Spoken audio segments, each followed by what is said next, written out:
क्या हो अगर मैं आपसे कहूं कि आपके सुनहरे साल सचमुच और भी सुनहरे बन सकते हैं अगर आप बस अपनी जिंदगी से कुछ अनावश्यक बोझ हटा दें। और मेरा मतलब छत पर पड़े पुराने फर्नीचर से नहीं है। मैं बात कर रहा हूं उस मानसिक बोझ की जिसे हम दशकों से अपने साथ ढो रहे हैं।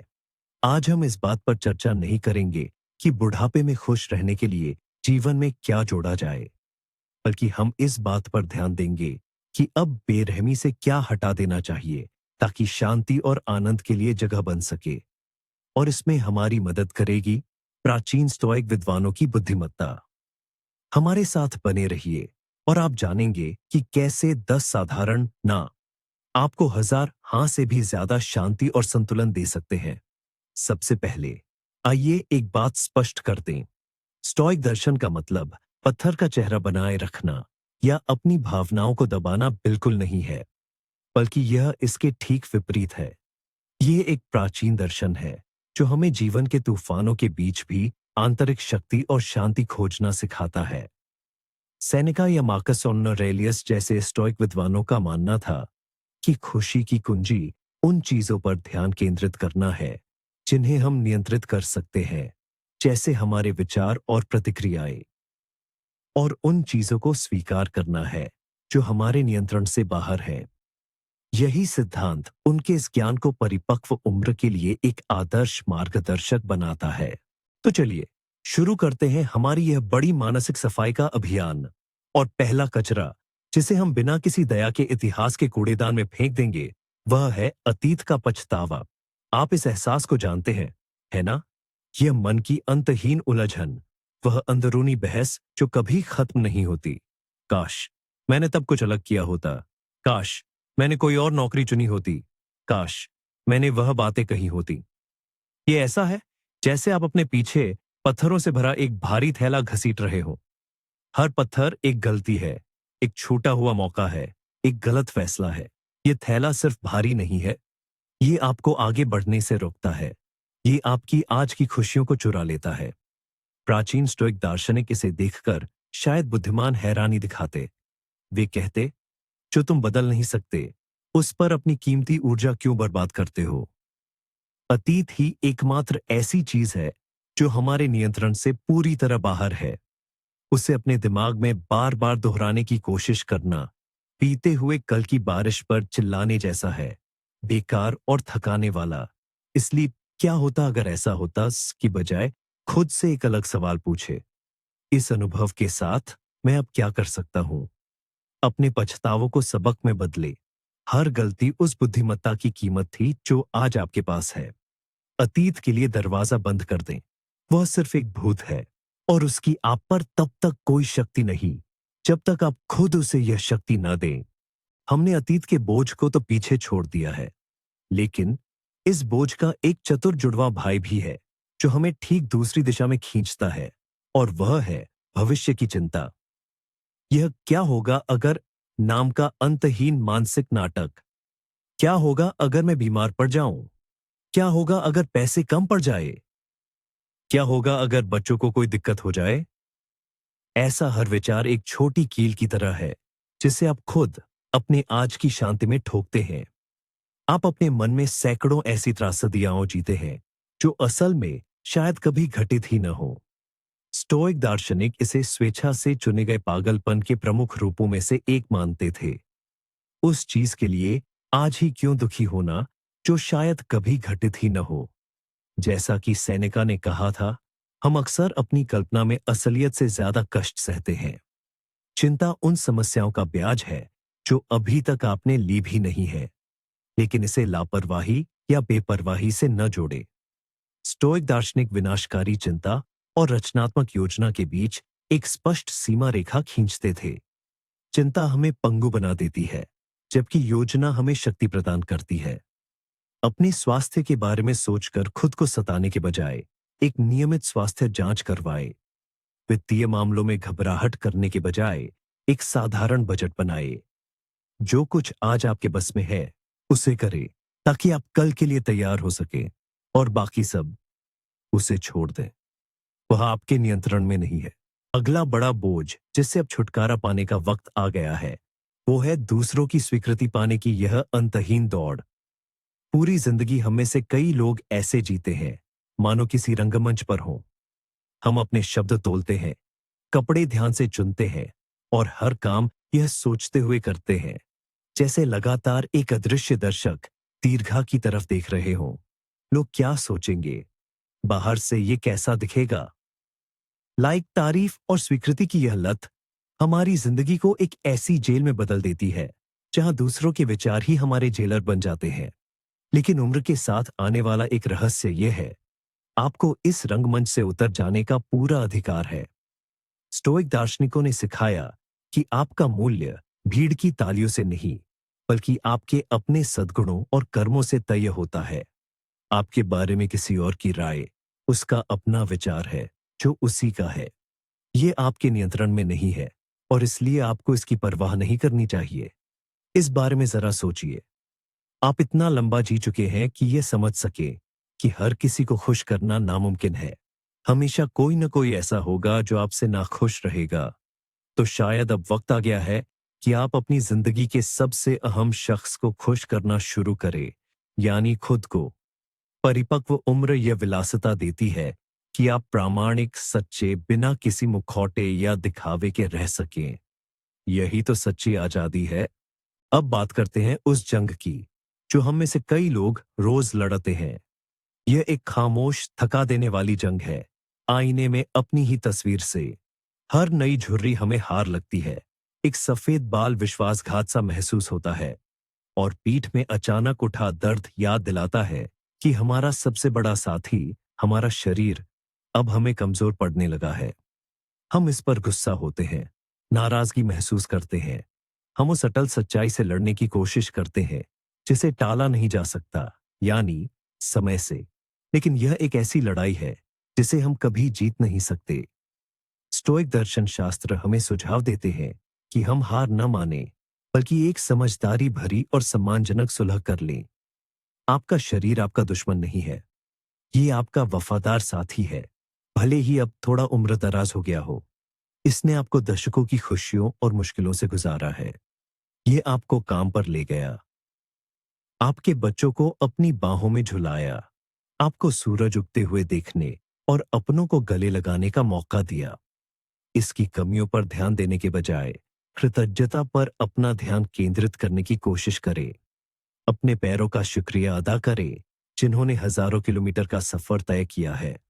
अपने हाथों का शुक्रिया अदा करें जिन्होंने जीवन में इतना कुछ रचा है।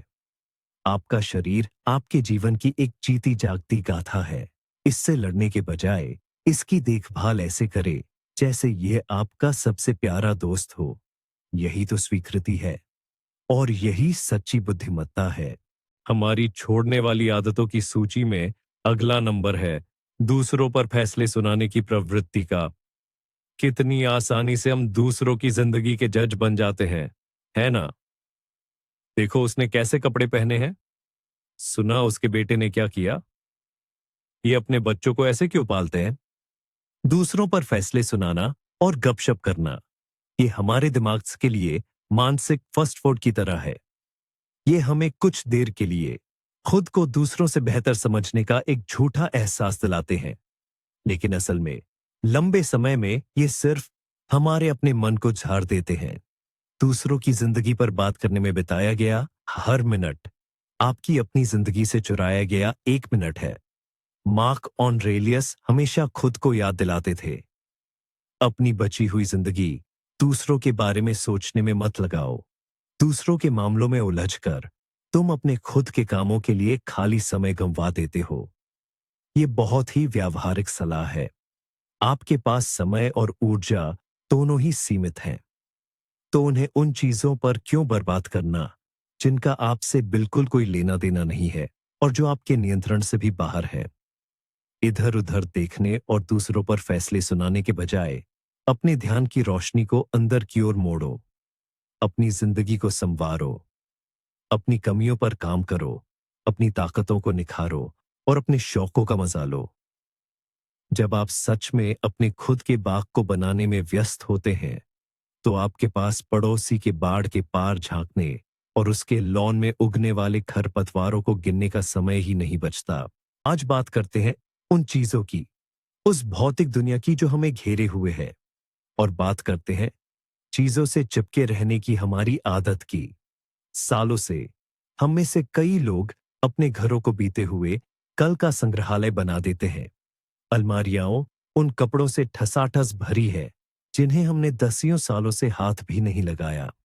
ड्राइंग रूम की अलमारियों में ऐसे बर्तनों के सेट रखे हैं जिनका इस्तेमाल कोई नहीं करता। बालकनी और गैरेज कभी काम आ जाएगा सोचकर जमा किए गए सामान का गोदाम बन जाते हैं। हम सोचते हैं कि हम चीजों के मालिक हैं, लेकिन असल में चीजें हमारी मालिक बन जाती है। वे हमारा ध्यान, हमारी देखभाल, हमारी जगह मांगती है। स्टोइक दार्शनिक भौतिक चीजों को बहुत हल्के ढंग से लेते थे। वे उन्हें पसंदीदा लेकिन गैर जरूरी चीजें कहते थे। इसका क्या मतलब है?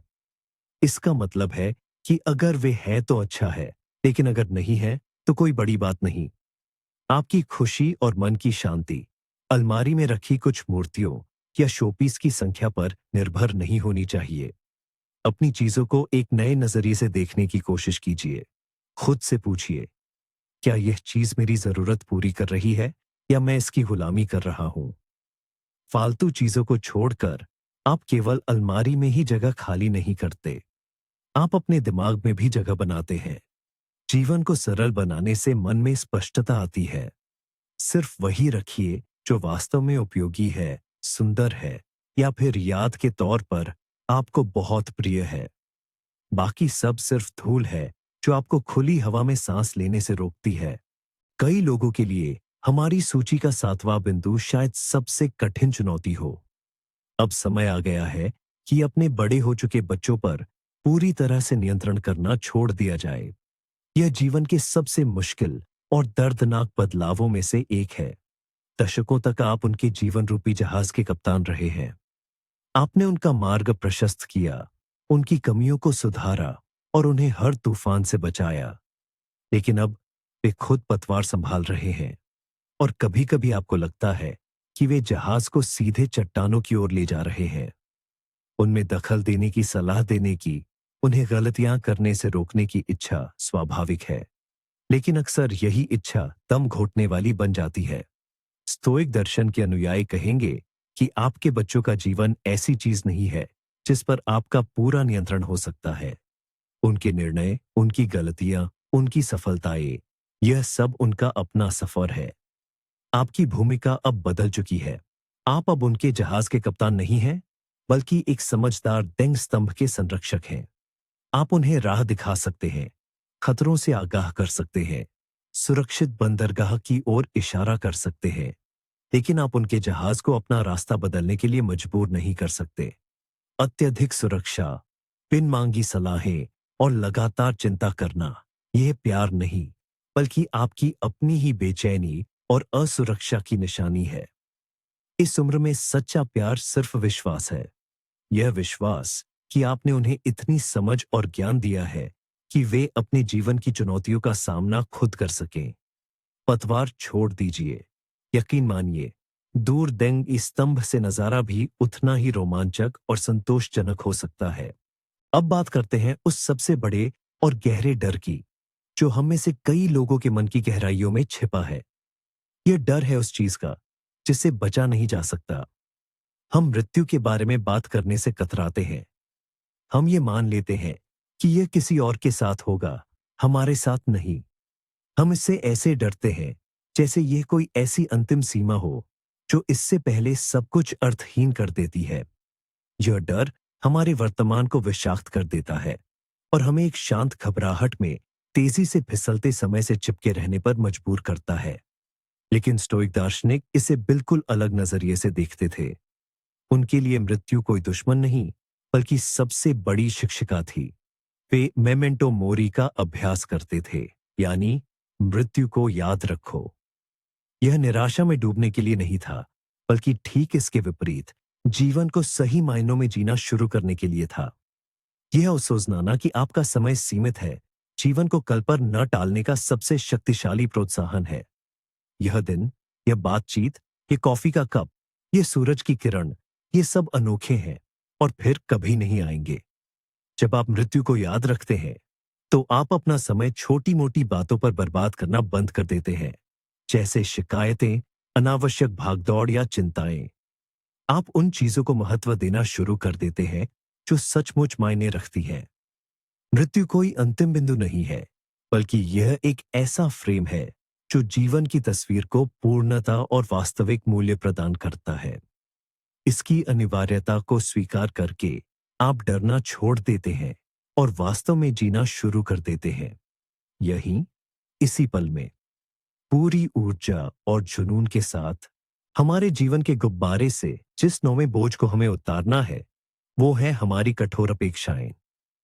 हम अक्सर अपने मन में एक पूर्व लिखित पटकथा लेकर जीते हैं। एक ऐसी पटकथा जिसमें लिखा होता है कि आदर्श सेवानिवृत्ति कैसी होनी चाहिए, हमारे बच्चे कैसा व्यवहार करें, दोस्तों को कैसे पेश आना चाहिए, और तो और छुट्टी में कैसा मौसम होना चाहिए। और जब भी वास्तविकता इस लिखी हुई पटकथा से जरा भी अलग होती है, तो हमें निराशा, नाराजगी या गुस्सा महसूस होता है। हमारा हाल उस व्यक्ति जैसा होता है जो नदी से इसलिए नाराज हो कि वह उसकी मर्जी के मुताबिक नहीं बह रही। स्टोइक दार्शनिक इसे वास्तविकता से युद्ध कहते थे, और इस युद्ध में आप हमेशा हारने वाले ही रहेंगे। उनका मुख्य सिद्धांत अमोर फाती है, जिसका अर्थ है भाग्य से प्रेम। ये कोई निष्क्रिय समर्पण नहीं है, बल्कि जो कुछ भी होता है, अच्छा या बुरा, उसे सक्रिय रूप से और खुशी खुशी स्वीकार करना है। कठोर अपेक्षाओं के बजाय अपने मन में लचीलापन विकसित करें। खुद को किसी चट्टान की तरह न समझे जो लहरों के दबाव में दरारें पड़ जाती हैं, बल्कि एक लचीले विलो वृक्ष की तरह बने जो हवा के साथ झुक जाता है पर टूटता नहीं। अगर आपके पोते ने वादे के मुताबिक फोन नहीं किया, तो झट से नाराज न हो सकता है उसे कोई जरूरी काम आ गया हो। अगर बारिश ने आपकी सैर पर जाने की योजना पर पानी फेर दिया, तो क्या यह घर में एक अच्छी किताब के साथ आराम करने का एक बेहतरीन मौका नहीं है? अपनी अपेक्षाओं को छोड़ने से आप निराशाओं से भी मुक्त हो जाते हैं। आप जिंदगी को उसके अपने ढंग से चलने देते हैं, और अक्सर जिंदगी हमारी लिखी हुई पटकथा से कहीं ज्यादा दिलचस्प कहानियां हमें पेश करती है। हमारी सूची का 10वां बिंदु शायद थोड़ा कठोर लग सकता है, लेकिन यह बहुत महत्वपूर्ण है। लगातार शिकायत करना बंद करें, खासकर छोटी मोटी बीमारियों और रोजमर्रा की परेशानियों पर। ओह, फिर से कमर में दर्द हो रहा है। आज मौसम कितना खराब है। दाम फिर से बढ़ गए। हम अक्सर शिकायतों का इस्तेमाल बातचीत जारी रखने या थोड़ी हमदर्दी पाने के लिए करते हैं, लेकिन असल में हर शिकायत जहर की एक छोटी खुराक है जिसे हम अपने ही दिन में घोलते हैं। जब आप शिकायत करते हैं, तो आप नकारात्मकता पर ध्यान केंद्रित करते हैं। आप बार बार अपने दिमाग में उन चीजों को दोहराते हैं जो आपको परेशान करती हैं, और इस भावना को और मजबूत करते हैं। यह ऐसा है जैसे आप मच्छर के एक छोटे से काटने को लगातार खुजाते रहे, जब तक कि वह एक बड़ा घाव न बन जाए। आप अपनी ही शिकायत करने की आदत के बंधक बन जाते हैं। स्टोइक विचारकों का मानना था कि एक बुद्धिमान व्यक्ति उन बातों पर शब्द बर्बाद नहीं करेगा जिनसे कोई लाभ नहीं होता। अगर आप कुछ बदल सकते हैं, तो बदले। अगर नहीं बदल सकते, तो उसे स्वीकार करें। कमर दर्द व्यायाम करने या डॉक्टर से मिलने का संकेत है, न कि 1 घंटे लंबे व्याख्यान का विषय। शिकायतें समस्याओं का समाधान नहीं करती, वे केवल आपकी ऊर्जा छीनती हैं, जिसका उपयोग समस्याओं को हल करने या अपने जीवन में मौजूद अच्छी चीजों का आनंद लेने के लिए किया जा सकता था। उन चीजों पर ध्यान दें जिनके लिए आप आभारी हैं, और आप हैरान रह जाएंगे कि शिकायत करने के लिए कितने कम अवसर बचेंगे। आपकी शांति का 11वां दुश्मन है पुरानी शिकायतें। हम उन्हें सालों साल अपने साथ ढोते हैं, जैसे किसी बक्से में अनमोल जेवर हो। यह बक्सा भारी भरकम हो सकता है। इसमें 10 साल पहले रिश्तेदार के कहे कड़वे शब्द, सहकर्मी का कोई अन्यायपूर्ण व्यवहार जिसे सब कब का भूल चुके हैं, और बचपन के किसी दोस्त का धोखा शामिल होता है। हम समय समय पर इस बक्से को खोलते हैं, इन खजानों को टटोलते हैं और दर्द को बार बार जीते हैं। हम सोचते हैं कि ऐसा करके हम उस व्यक्ति को सजा दे रहे हैं जिसने हमें ठेस पहुंचाई, लेकिन ये सिर्फ एक भ्रम है। सेनेका ने एक बार एक ऐसी बात कही थी जो इस स्थिति को पूरी तरह समझाती है। मन में कड़वाहट पालना ऐसा ही है जैसे खुद जहर पीना और ये उम्मीद करना कि कोई और जहर से मर जाएगा। जिसने आपको ठेस पहुंचाई वह शायद अपनी जिंदगी में कब का आगे बढ़ चुका है और उसे वे घटना याद भी नहीं, और आप हर रोज इस जहर से खुद को जहरीला कर रहे हैं। माफी किसी और पर किया गया एहसान नहीं है, ये तो खुद को दिया गया एक तोहफा है। ये मुक्ति का एक मार्ग है। आप यह नहीं कहते कि उनका काम सही था, आप बस ये तय करते हैं कि अब इस बोझ को और नहीं ढोना है। आप इस पुरानी धूल भरी बक्से को खाली करने का फैसला करते हैं और अपने हाथों व दिल को कुछ नया अपनाने के लिए मुक्त करते हैं। शांति के लिए, खुशी के लिए और वर्तमान के लिए। 12वीं बात जिससे मुक्ति पाना जरूरी है वह है अकेलेपन का डर। बहुत से लोगों के लिए यह शब्द किसी सजा जैसा लगता है। हम अकेले रह जाने से इतना डरते हैं कि जहरीले रिश्तों से चिपके रहते हैं, अपमान सहते हैं और अपने समय को बेमतलब की भाग दौड़ से भर लेते हैं, सिर्फ इसलिए ताकि खामोशी न सुननी पड़े। हमें लगता है कि अकेले होने का मतलब है किसी को हमारी जरूरत न होना, लेकिन यह एक बुनियादी गलती है। स्टोइक दर्शन शास्त्रियों ने हमें अकेलेपन और एकांत के बीच अंतर करना सिखाया है। अकेलापन एक खालीपन का एहसास है जब आप दूसरों से दूर होते हैं। एकांत एक पूर्णता का एहसास है जब आप अपने साथ होते हैं। जो व्यक्ति अपने आंतरिक जगत से सामंजस्य में है वह कभी सचमुच अकेला नहीं होता। उसे अपने विचारों में मजा आता है, उसे खामोशी में भी सुकून मिलता है। बुढ़ापे में आपके पास एक अनोखा अवसर होता है अकेलेपन को एक धन्य एकांत में बदलने का। यह वह समय है जब आप आखिरकार अपने जीवन के सबसे महत्वपूर्ण व्यक्ति खुद से मिल सकते हैं, दूसरों की राय और अपेक्षाओं के शोर से दूर। साधारण चीजों में खुशी ढूंढिए, पढ़ने में, शौक पूरे करने में, प्रकृति का चिंतन करने में। जब आप खुद के सबसे अच्छे दोस्त बन जाएंगे तो आप पाएंगे कि दूसरों का साथ एक सुखद पूरक है, न कि एक बेताब जरूरत। 13वीं बात जिसे हम अपनी जिंदगी से मिटा देंगे वह है दूसरों से अपनी तुलना करने की जहरीली आदत। आज के इस डिजिटल युग में यह एक सच्ची महामारी बन चुकी है। हम सोशल मीडिया खोलते हैं और दूसरों की सफलताओं की भरमार देखते हैं। कोई सहपाठी विदेशी और आकर्षक जगहों की यात्रा कर रहा है, कोई पड़ोसी अपने शानदार बगीचे से ताजी फसल की शेखी बघार रहा है और कोई परिचित अपने प्यारे पोते पोतियों के साथ समय बिता रहा है। हमें पता भी नहीं चलता कि हम अपनी जिंदगी को दूसरों के पैमाने से नापने लगते हैं। उनकी चमकदार तस्वीरों के सामने हमारी हकीकत फीकी और नीरस लगने लगती है। स्टोइक दार्शनिक कहते कि यह निश्चित रूप से दुख का रास्ता है। अपने अनोखे सफर की दूसरों से तुलना करना एक सेब के पेड़ की ओक के पेड़ से तुलना करने जैसा है।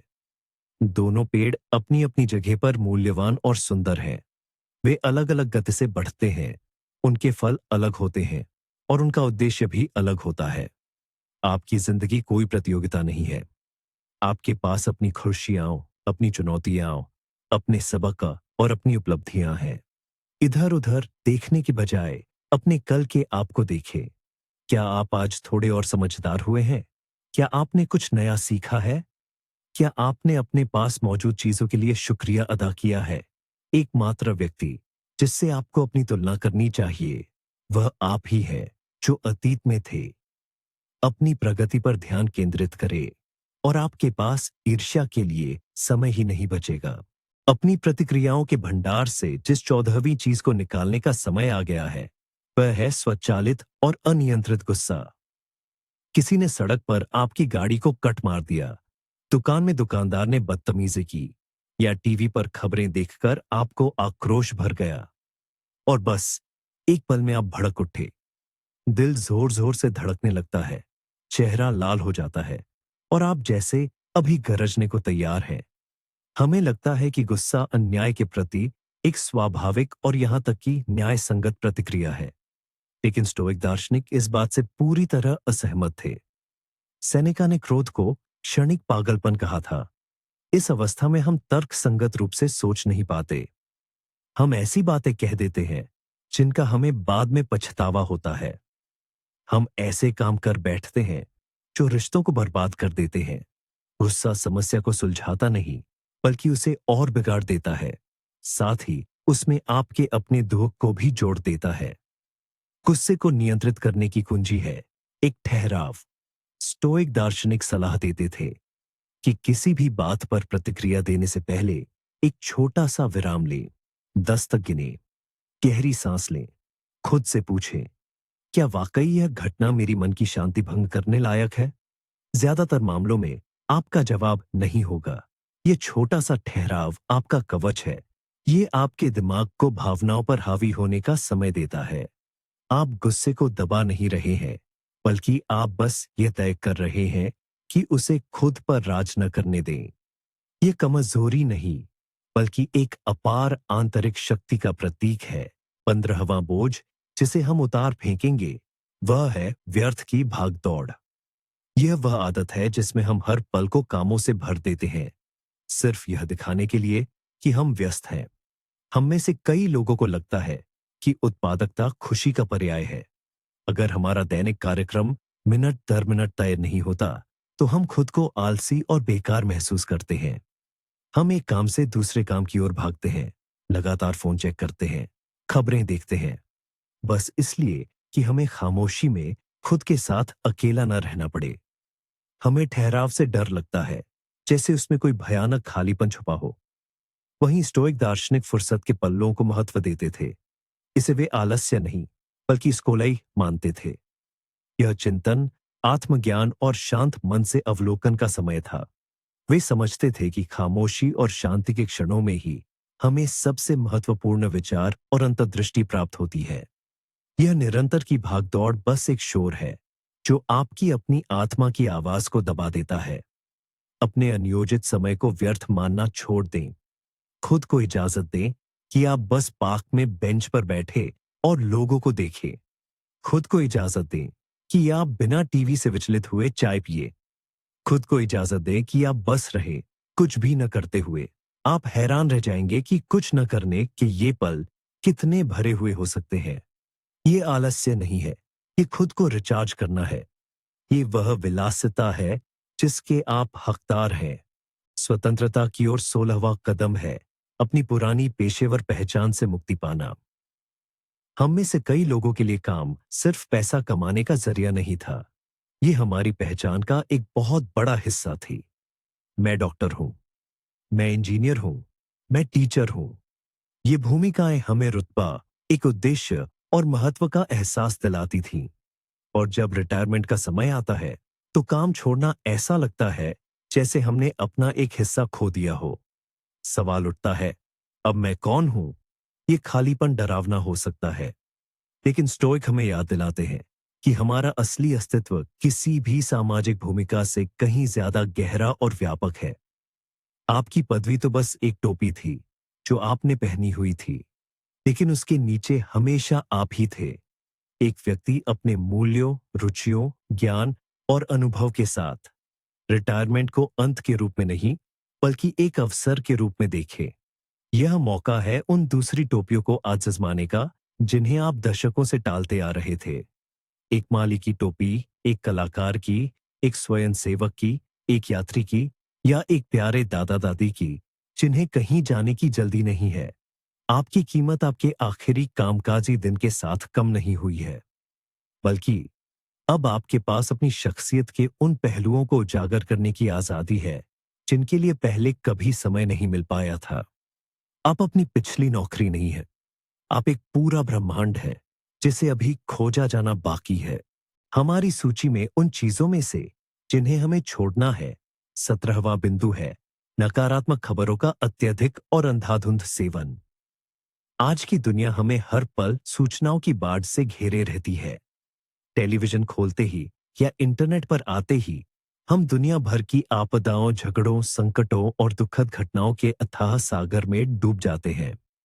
हमें लगता है कि हर बात से वाकिफ रहना एक जिम्मेदार नागरिक का फर्ज है, लेकिन कई बार यह मानसिक आत्मयातना का रूप ले लेता है। नकारात्मक खबरों का लगातार उपभोग दुनिया की एक विकृत तस्वीर बनाता है। आपको लगने लगता है कि चारों ओर सब कुछ बुरा, खतरनाक और उम्मीद से परे है। इससे स्थायी चिंता, बेबसी और निराशावाद जन्म लेता है। आप उन घटनाओं के लिए परेशान होते रहते हैं जिन पर आपका कोई नियंत्रण नहीं होता, और इसमें आप अपनी भावनात्मक ऊर्जा का एक बहुत बड़ा हिस्सा लगा देते हैं। स्टोइक दर्शन के अनुयायियों ने सलाह दी थी कि अपने नियंत्रण के दायरे पर ध्यान केंद्रित करें। दुनिया भर की समस्याओं की खबरें इस दायरे से बहुत दूर होती हैं। इसका यह अर्थ बिल्कुल नहीं है कि आपको एक अज्ञानी सन्यासी बन जाना चाहिए, बल्कि इसका मतलब यह है कि आपको जानबूझकर जानकारी की खुराक तय करनी चाहिए। दिन में 15 से 20 मिनट खबरों की मुख्य बातें पढ़ने के लिए निकालें और बाकी का समय अपने वास्तविक जीवन को समर्पित करें। फूलों को पानी दें, प्रियजनों से बातचीत करें, किताबें पढ़ें। इस अराजक दुनिया में अपना खुद का एक छोटा सा शांति और सुकून का द्वीप बनाइए। आपकी मानसिक शांति और संतुलन दुनिया के दूसरे छोर पर हुई किसी और त्रासदी की सभी बारीकियों को जानने से कहीं ज्यादा महत्वपूर्ण है। 18वीं चीज जिससे हमें छुटकारा पाना चाहिए वह है अनावश्यक जटिलता। अब समय आ गया है एक बड़े सरलीकरण का। सालों के साथ हमारा जीवन जटिलताओं से भर जाता है, ठीक वैसे ही जैसे एक जहाज पर सीपियां जम जाती है। जटिल घरेलू व्यवस्थाएं, उलझे हुए रिश्ते, भारी भरकम वित्तीय योजनाएं और सैकड़ों अनावश्यक सदस्यताएं व जिम्मेदारियां। हम खुद अपने लिए भूल भुलैया बनाते हैं और फिर शिकायत करते हैं कि हम उनमें खो गए हैं। यह जटिलता हमारा समय, ऊर्जा और मन की स्पष्टता छीन लेती है। स्टोइक्स हर चीज में सादगी के प्रबल समर्थक थे। उनका मानना था कि एक सद्गुणी जीवन ही एक सरल जीवन होता है, और इस सिद्धांत को हर चीज पर लागू किया जा सकता है। अपनी दैनिक दिनचर्या को देखिए, क्या इसे आसान बनाया जा सकता है? शायद अब समय आ गया है कि आप आधी चीजों से छुटकारा पा लें और वीकेंड की सफाई में अपना समय बर्बाद करना बंद करें। अपने रिश्तों पर गौर करें। क्या उन लोगों से बातचीत बंद करने का समय नहीं आ गया है जो आपके जीवन में सिर्फ नकारात्मकता लाते हैं? अपनी आदतों को देखें। शायद अब जटिल अनुष्ठानों को छोड़कर साधारण चीजों में खुशी ढूंढने का समय है। सरलीकरण का मतलब पिछड़ापन या मूर्खता नहीं है। यह अनावश्यक को काटकर मुख्य बातों पर ध्यान केंद्रित करने की कला है। जब आप अपने जीवन से हर अनावश्यक और ऊपरी चीज को हटा देते हैं, तो अचानक आप चीजों का वास्तविक सार देखने लगते हैं। सरलता शांति लाती है। सरलता स्पष्टता लाती है। सरलता शिष्टता का उच्चतम रूप है, और इसमें जीवन की शिष्टता भी शामिल है। 19वां बिंदु थोड़ा अप्रत्याशित लग सकता है। बुढ़ापे को लेकर अपने पूर्णतावाद, परफेक्शनिज्म को जड़ से मिटा दें। हम एक ऐसी संस्कृति में रहते हैं जहां आदर्श छवियों का जुनून छाया रहता है। हमें ऐसे विज्ञापन दिखाए जाते हैं जिनमें फुर्तीले, हमेशा मुस्कुराते हुए बुजुर्ग यात्रा करते हुए, सुबह योग करते हुए और अपनी उम्र से 20 साल छोटे दिखते हैं। ये सब देखकर हम खुद से बेतहाशा उम्मीदें पालने लगते हैं। मुझे भी उतना ही सक्रिय होना चाहिए। मुझे कभी कोई दर्द नहीं होना चाहिए। मेरी बुढ़ापे की जिंदगी एकदम सही होनी चाहिए।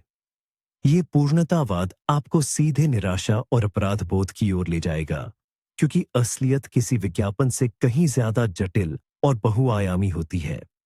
ऐसे दिन भी आते हैं जब जोड़ों में दर्द होता है, उदासी और सुस्ती के पल भी होते हैं, आर्थिक कठिनाइयां भी आ सकती हैं। आदर्श बुढ़ापे के ऐसे अवास्तविक आदर्श के अनुरूप होने की कोशिश करना खुद को लगातार तनाव में धकेलना है।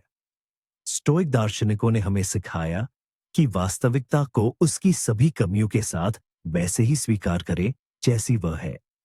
आपकी परिपक्व उम्र की जिंदगी अच्छी होने के लिए आदर्श, परफेक्ट होनी जरूरी नहीं है। खुद को अपूर्ण होने दें, खुद को थकने दें, खुद को कभी कभी उदास होने दें। उस दिखावटी, ग्लॉसी तस्वीर का पीछा करना छोड़ दें और अपनी वास्तविक, जीवंत, कभी कभी मुश्किल लेकिन अनूठी और अनमोल जिंदगी को महत्व देना शुरू करें। इसी में कहीं ज्यादा बुद्धिमत्ता और खुशी है।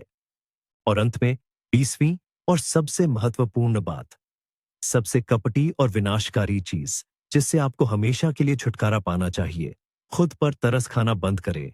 खुद पर तरस खाना एक गर्म, आरामदायक लेकिन बेहद खतरनाक दलदल है। ये आपको अपनी गिरफ्त में ले लेता है। आह, मेरी सेहत कितनी खराब है। दूसरों के साथ सब ठीक क्यों है और मेरे साथ क्यों नहीं? जिंदगी मेरे साथ नाइंसाफ ही कर रही है। जब हम इन विचारों में डूब जाते हैं, तो हम स्वेच्छा से खुद को पीड़ित की बेड़ियों में जकड़ लेते हैं। और जैसा कि हम जानते हैं, पीड़ित कुछ भी नहीं बदल सकता। वह केवल दुख सह सकता है। खुद पर तरस खाना इच्छा शक्ति को पंगु बना देता है। ये उन ताकतों को छीन लेता है जो समस्याओं को हल करने में लग सकती थी। ये दूसरे लोगों को आपसे दूर करता है, क्योंकि कोई भी हमेशा के लिए उदासी के स्रोत के पास नहीं रहना चाहता। ये सभी भावनाओं में सबसे बेकार और सबसे विनाशकारी है। स्टोइक दार्शनिक मानते थे कि इंसान घटनाओं पर अपनी प्रतिक्रिया खुद चुनता है। सही है, आप बीमारियों, नुकसानों या आर्थिक संकटों को नियंत्रित नहीं कर सकते, लेकिन आप इस बात को पूरी तरह से नियंत्रित करते हैं कि आप इसका जवाब कैसे देंगे। आप एक निष्क्रिय पीड़ित की भूमिका चुन सकते हैं, या आप एक मजबूत योद्धा की भूमिका चुन सकते हैं, जो चुनौती को स्वीकार करता है और मौजूदा परिस्थितियों में हर संभव कोशिश करता है। हर बार जब आप अपने आप को मैं कितना बेचारा हूं सोचते हुए पाए, तो रुक जाए और खुद से पूछे, ठीक है, ये हो गया, अब मैं क्या कर सकता हूं? अपना ध्यान आत्मदया से हटाकर काम पर लगाए, भले ही वह कितना भी छोटा क्यों ना हो। यही स्टोइक दर्शन का मुख्य सबक है। हमारी जिंदगी को परिस्थितियां नहीं, बल्कि उनके प्रति हमारी प्रतिक्रिया तय करती है। और यहीं आता है सबसे बड़ा मोड़। बढ़ती उम्र के लिए स्टोइक दर्शन का सबसे अद्भुत पहलू यह नहीं है कि वे हमें क्या करने को सिखाते हैं, बल्कि यह है कि वे हमें क्या छोड़ने को कहते हैं। हम पूरी जिंदगी कुछ न कुछ छोड़ने की कोशिश करते रहते हैं। ज्यादा पैसे, ज्यादा उपलब्धियां, ज्यादा चीजें। लेकिन बुद्धिमत्ता तो इसके उलट है। यह अनावश्यक चीजों को हटाने की कला है। एक मूर्तिकार की कल्पना कीजिए। वह मिट्टी नहीं जोड़ता, बल्कि अतिरिक्त पत्थर हटाता है, ताकि एक उत्कृष्ट कृति दुनिया के सामने आ सके।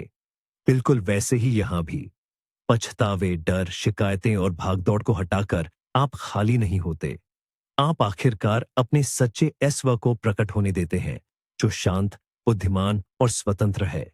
यही वह सबसे बड़ा उपहार है जो आप अपनी परिपक्व उम्र में खुद को दे सकते हैं। यह अंत नहीं, बल्कि मुक्ति है। तो मानसिक बोझ से छुटकारा पाकर हम कुछ खोते नहीं, हम पाते हैं। हम वर्तमान को, शांति को और खुद को पाते हैं। इस वीडियो को अंत तक देखने के लिए धन्यवाद। अगर ये विचार आपको पसंद आए हों, तो लाइक करें और चैनल को सब्सक्राइब करें, ताकि हर दिन की बुद्धिमत्ता पर नए वीडियो आपसे छूट न जाए। और आप अपनी जिंदगी में अभी किस चीज से छुटकारा पाना चाहेंगे? इनमें से कौन सा विचार आपको सबसे कठिन लगा, या इसके विपरीत सबसे मुक्तिदायक? टिप्पणियों में लिखें। आइए चर्चा करें।